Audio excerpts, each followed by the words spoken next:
Alright guys, we gotta get this one right. On 3, we're gonna say welcome back to Extraordinary Thoughts for on their mind. 1, 2, 3.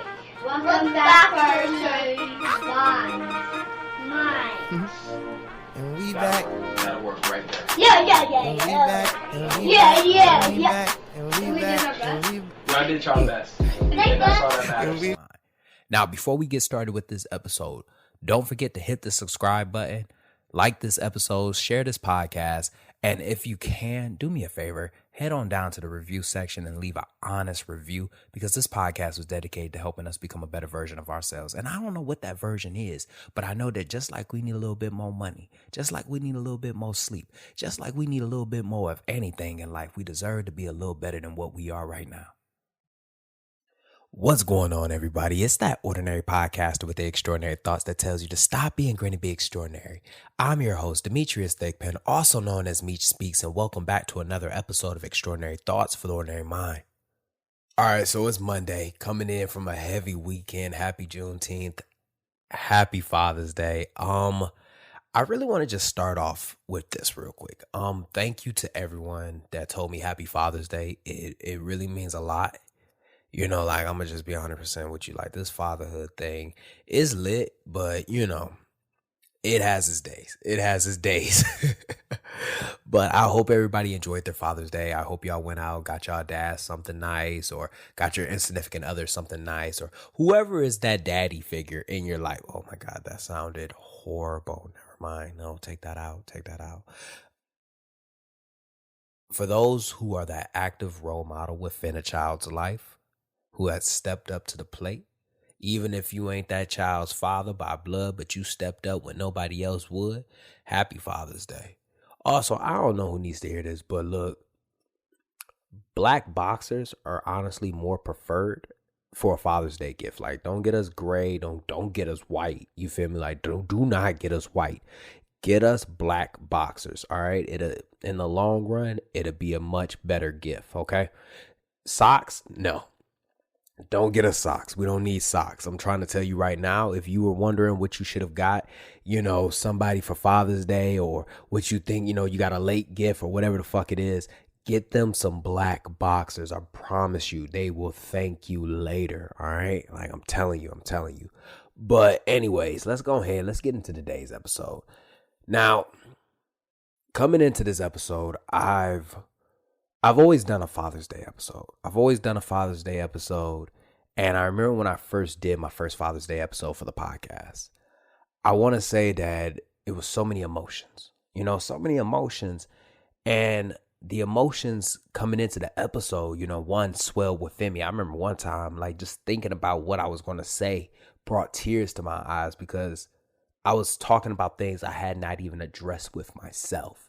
So when you listen to the first Father's Day episode, you know, not only am I talking about things, I'm talking about things that I have not addressed, and I'm also healing. I'm doing a lot of healing in that episode. By the second time I did a Father's Day episode, I had healed, and at this point I had started to reflect. You know what I mean? I had started to reflect. So the second episode sounded less angry. It sounded a lot less angry than the first one. Now, coming into this one, I'm still reflecting, but now I'm reflecting with purpose. You know, and when I say I'm reflecting with purpose, most times when I reflect, I'm just reflecting on the events that happened. I'm not really pulling from it. I'm just going over the tape. But this time around, I'm actually going over the tape. I'm taking notes, and I really came into this episode well prepared for my Father's Day. And with that, as we go through it, I really want to just give my 5 points of what I've learned during fatherhood. Let me rephrase. What I've learned from being a father. Yeah, that sounds a lot better. Yeah, that definitely sounds a lot better. All right, well, let's get into number one. All right, so number one, patience. Patience has to be the first lesson that I have learned as a father. And as a father of 3, you know, a father that grew up without a father, that's just navigating through the trenches of fatherhood, doing the best that he can, but sometimes I tend to fall short. I want to say that patience, although it's not my virtue, I really have worked on my patience, especially as a father. Now, I'm going to just be 100% with you. These kids are bad. They bad as hell. All right. And most of the time I usually say other people's kids is bad. My kids are bad, bro. Like, my oldest is not bad. I'm not even about to lump her in with her brother and sister. My oldest is not bad. Actually, like, that's my road dog. Like, that's my ride or die. She will step up. Her brother and her sister, negative. They the reason why the ship's sinking. In fact, they the ones that put the hole in it. These two have taught me a level of patience that I never thought that I would have. You know what I mean? And I say patience because for those who don't know, I have a very short temper. You know what I mean? Like, I have a very short fuse. It really don't take too much to set me off. And I realized, like, during the military, like, it's okay to have a short temper because you chew an ass on a regular basis. You see what I'm saying? And you just, like, you yell and then it comes out of you. However, during parenthood, that's not something that you can do. You know, it's so easy to, and I always say this, that anger is one of our strongest emotions, and it's the easiest emotion to allow to just roam free. Like, you get mad and you allow your anger to roam free, it will literally do whatever it wants to do until it gets tired. But raising children, you can't sit there and yell at them. You see what I'm saying? Just because you're frustrated. You can't, and once again, I'm not speaking like, I'm not saying this from a high horse. I flew in from Experience Airlines. I'm trying to tell you that it's easy to yell. You know what I mean? It's so easy to just yell at a child. They fuck up, you yell at them. And that's the bottom line right there. It's easy to do that. They don't do what you said, you yell at them. You don't want to go back and forth with them, you yell at them. You know, or you put your hands on them. Or, you know, and this isn't me talking about anybody's parenting. I'm just saying that it's so easy to lose your temper with a child, and it's so easy to allow your anger to control the situation. The hard part was actually listening to them. The hard part was utilizing my words in a manner that I was able to articulate it so that way my 8-year-old can understand. And then switch gears so that my 6-year-old can understand. And then switch gears so my 3-year-old could understand. That was the hard part. Were there days where I felt like I was a success? Absolutely. Were there days where I felt like I failed? 100%. But each time that I tried it, I had to learn a level of patience, and I got better at it. Hell, man, I'm going to just be 100%. There's been days with them kids, man. Them kids, they tried me on a level where I just had to take a step back and just walk away. I'm talking about walk away, go outside, smoke a cigarette, go somewhere, gather myself, and then come back and talk. Having to repeat myself over and over it's worn my patience down. But at the same time, let me rephrase that. It has worn me down. But at the same time, it has increased my patience. Each kid is going to be different. What worked with my oldest does not work with my son. Does not. What works with my son does not work with his sister. Absolutely not. I can talk to my oldest, can't talk to the younger one. Can't talk to them in the same manner. I got to be able to bring facts. But in my quest to be a better parent, and as I gather patience, I also gathered a certain level of understanding with my children. Because I'm not just yelling at them to end the conversation. Instead, I'm hearing them. Now, I will say this. I do have my shortcomings. I still sometimes, there's days where I lash out and I switch from a democratic leadership style to an autocratic parenting style. And it's just do as I say and I don't want to hear it. Those are my shortcomings. However, my shortcomings are very short. And as I continue to work towards it, man, I'm telling you, I'm becoming one hell of a patient. Man, I got patience like, who is it? Mother Teresa. I got patience like that now. Number 2, presence. Earlier, I got a chance to do a live with 3 gentlemen in Tay Moody, Mike, Nick from R Active, and Moody brought up patience. I mean, Moody brought up presence. And I cannot stress this enough. And it was such, he has such a good explanation with it. And I'm not going to try to like say it word for word because I'm going to end up botching it up. But presence. Being present is one of the most valuable things that you can give to your child. Being present. And coming into fatherhood, I knew one thing. I didn't know if I was going to be a great father. I didn't know if I was going to, what type of dad I was going to be. But I knew that I was going to be in my children's life. And the reason why I knew for a fact that I would be in my kid's life is because my father was in and out of mine. And the one thing that I craved the most from him was for him to be there. So I try a lot to be in their lives. Now, are there days where I'm not present? Absolutely. I'm going to be 100% with you. And I'm not even talking about it in the sense of I'm not physically there.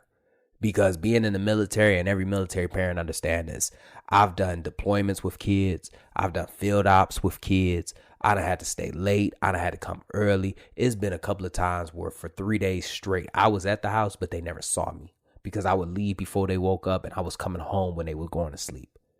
So there has been days where I physically just was not there. But my shortcomings, to be honest with you, were the days that I were there and I just wasn't present. And I bring that up because there's been days where my anxiety's got the best of me. My depression has got the best of me. I'm so caught up in the podcast. I'm so caught up in just all of this other shit that I'm physically there. I'm walking by them, but I'm not there. And I don't know when it hit me, but it realized that no matter what I buy them, you know what I mean? No matter where I take them, it means nothing if I'm not there. Being present in your children's lives is one of the most valuable things that you can give them. They'll forget the things that you bought them. Hell, they'll forget the places you took them. But they'll never forget the days that you were there. You know what I mean? They'll never forget them days. And I sit back and as I reminisce on the days that my dad wasn't there, you know what I mean? Like I get mad over the days that he wasn't there. I tend to forget the days that he was. And on them days that he was there, you know what I mean? When he was sober. And we would spend those nights playing the game. And it was one of the best nights of my life. So I try to give that to my children. You know what I mean? I try to give that to my children. Even if we could sit down, look at a movie. Even if we can be at the dinner table and just ask how our day is going. Even if I can just read a book to them. You know what I mean? Read a bedtime story to them. Put them to bed. Just being there. Because I'm going to just be 100% with you. We don't know how long we got on this earth. So the hours, the time, the seconds, whatever the fuck, whatever we have, let's make it count.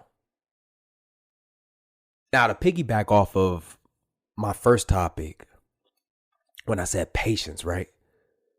Being patient allowed me to be able to talk to them. So as I move into number 3, there's a big difference between talking to your kids and talking at your kids. And once again, I ain't trying to tell you how to parent. But growing up, I experienced a moment where, I realized what it means for someone to talk to you and talk at you. And the one lesson that I've learned as a father is how to communicate. Now I'm gonna just be 100% honest with you. Each kid gets a different level of communication from me. I'm gonna just be 100. Each kid is different and they require a different level of communication. My daughter, I can have a conversation with her. My son, I can have a conversation with him, but his personality is different. So the dialogue is definitely different. My 3-year-old, we still working. It's a work in progress. But it's not just the communication as far as like the conversations. You see what I'm saying, that we're having. It's understanding them. Hearing them. And I'm not talking about it in the sense of the words that they say. No, I'm talking about the meaning behind what they say. It's so easy for us as parents to not hear our children. let me phrase that. It's so easy for us as parents to talk over our children. Hey, go to bed, blah, blah, blah. Eat this because blah, blah, blah. Do this because of blah, blah, blah. It's easy to do that. The hard part is actually sitting down and actually understanding your child. And I say it's hard because, once again, each child is different. Your child may not be like you. Hell, your child ain't gonna be like your friends' kids or the kids that you see on TV. Your child has a different personality. And there's a certain level of emotional intelligence that I acquired from sitting down and actually just talking to my kids. What they're afraid of, what makes them happy, what are their hobbies, their talents, the things that they love, the things that they like to do, the foods that they just don't like. It really came from me hearing them and understanding them. Sometimes we forget that our kids are going to grow up and be adults. Sometimes we forget that our kids are human beings. And I know somebody's saying like, no, I don't never get that my kids are. No, I'm talking about like your kid is a emotional, intelligent human being. And they want to be heard just as much as you want to be heard. You know them days where you sit back and you feel like nobody's listening to me? Imagine what a child feels like.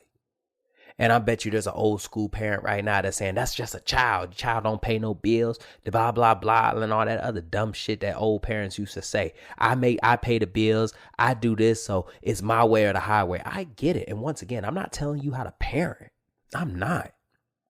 But what I am saying is that imagine what it's like to say something and nobody hears you. Imagine what it's like to have to do something that you know you don't like and you have expressed your distaste for it. And it can easily be rectified by a simple conversation. Just because your child's young doesn't mean that they don't rate a conversation with you. Learning how to communicate with your child is so critical, because when you develop this line of communication, it just gets older and older. And when I mean that it gets older and older, as they get older, the communication between them, it becomes so fluid. I'm talking about when they get older, they going to be able to come to you to talk to you about anything.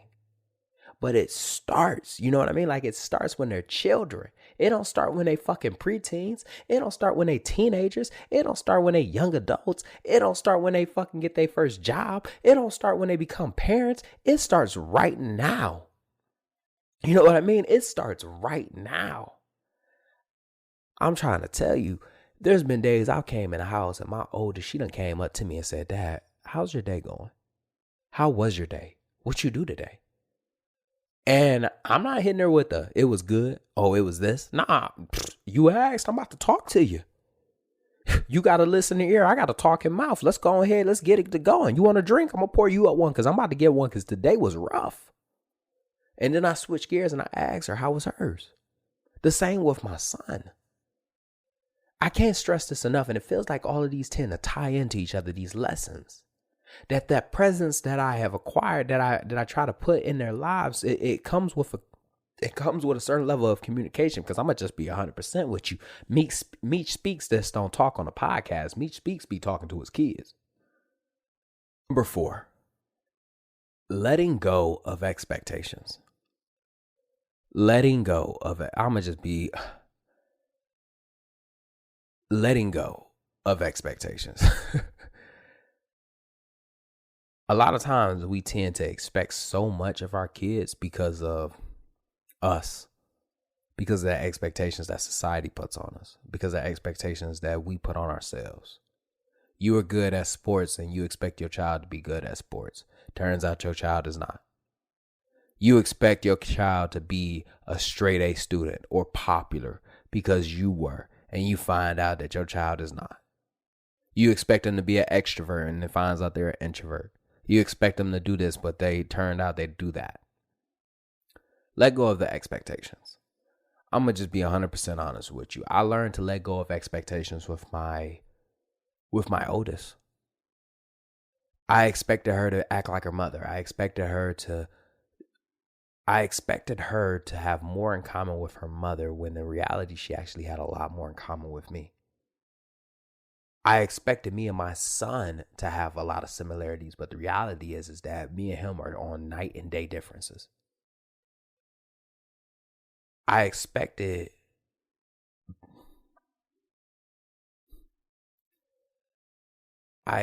me to be a good father all the time, but there are days where I fuck up too.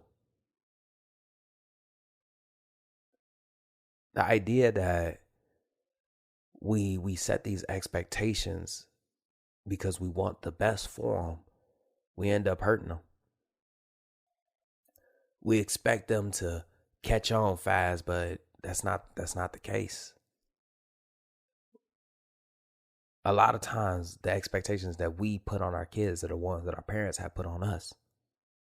And the moment that you let go of expectations, you start to realize that the relationship with you and your child, you can actually build on it. The expectations that you will work for your parents will work for you is a false reality that we have created. I'm going to be 100% honest with you. A lot of our parents were just winging it. You know what I mean? It was just winging it. And what worked for them, it worked for them. It won't work for you. And if I can't say anything, I feel like fatherhood taught me that the most. I'm not like those other parents. They're not like those other kids. I'm not like my mother. I'm definitely not like my father. They're not like me. Learning how to communicate with them and being constantly present, or at least just present, and having some patience has allowed me to let go of the unnecessary expectations and develop a real relationship with my children. Lastly, and I feel like this one right here is probably going to rub a couple of people the wrong way, but I'm going to just be honest with you. I don't have to spank my kids. And how do I lead with this? I stopped spanking them. My last lesson in fatherhood was realizing that I didn't have to put my hands on my children. Now, I'm going to just be 100% honest with you, okay? Like, when I first became a father, you might as well call me Zeus, because I was striking fucking thunder down in that motherfucker. I'm talking about pow, boy, you better stop playing with me. But over time, I realized that I wouldn't call it a shortcoming, but at the same time, my name is Meech Speaks. How the hell am I supposed to inspire the masses, but I can't even articulate my words in a manner that my child can't even understand? How am I supposed to lead Marines and I'm not putting my hands on them, but then I come home and I put my hands on them? I'm not putting my hands on their mother, and we get into it and we come to a conclusion. I stopped spanking my children because I realized that I wouldn't want nobody to hit me. I realized that I didn't want them to fear me. I realized that how am I supposed to communicate with them if I'm not utilizing my words, but I'm utilizing my hands?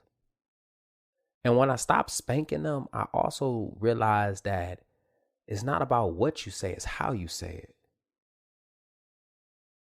I really stopped. I don't know why I always get emotional on these episodes. I learned that even if I'm not putting my hands on them, my words still have meaning. And I may not be physically spanking them, but I refuse to verbally spank them. I can sit down and talk to my children without talking down to my children. I refuse to call them out their name. Hell, even when they do some dumb shit, I do my best to not say that that's some dumb shit. I would say that that's some shit that I wouldn't do. Hey, that's real goofy. Hey, that's silly. Hey, you tripping. Chill out. But I don't talk down to them. And as I got away from that, I started to really look at them not as kids, but future adults. And once I started to realize that they're future adults, I wanted to empower them.